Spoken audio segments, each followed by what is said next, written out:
Digital Maharashtra news चॅनलला like, share आणि subscribe करा आणि मिळवा आपल्या परिसरातील ताज्या घडामोडी आणि महत्त्वाच्या अपडेट्स।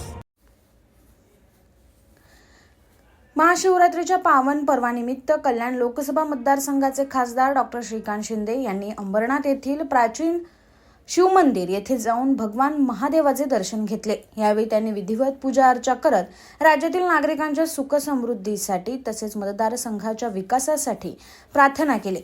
मंदिर परिसरात भाविकांची मोठी गर्दी उसळली होती। हर हर महादेवच्या जयघोषात वातावरण भक्तिमय झालं होतं। खासदार डॉक्टर श्रीकांत शिंदे यांनी मंदिरातील पुजाऱ्यांच्या उपस्थितीत अभिषेक करून भगवान शंकराचे आशीर्वाद घेतले। यावेळी शिवसेना पदाधिकारी व स्थानिक कार्यकर्तेही उपस्थित होते।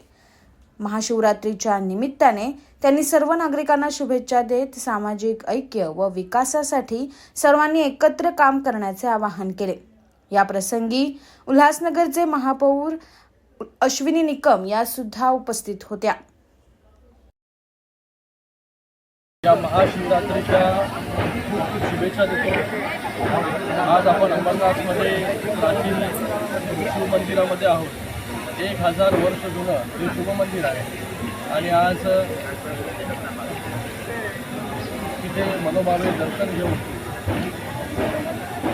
आशीर्वाद घेतला आणि आपल्या सगळ्यांना माहिती आहे की ह्याच शिवमंदिराचं कॉरिडॉरचं काम देखील माननीय मुख्यनेते उपमुख्यमंत्री एकनाथजी शिंदे साहेबांच्या नेतृत्वाखाली सुरू आहे। या कॉरिडॉरचं काम देखील मोठ्या गतीने चालू आहे। येत्या काही 1-3 वर्षांमध्ये हा कॉरिडॉर म्हणून पूर्ण होईल आणि मोठ्या प्रमाणामध्ये आता तर नागरिक येतातच आहेत लाखोच्या संख्येने। येणाऱ्या काळामध्ये अजून नागरिक जे आहेत बाहेरच्या राज्यांमधून जे आहे देखील या अंबरनाथमध्ये हे कॉरिडॉर पाहण्यासाठी आणि शिवशंकराचं दर्शन घेण्यासाठी ते देखील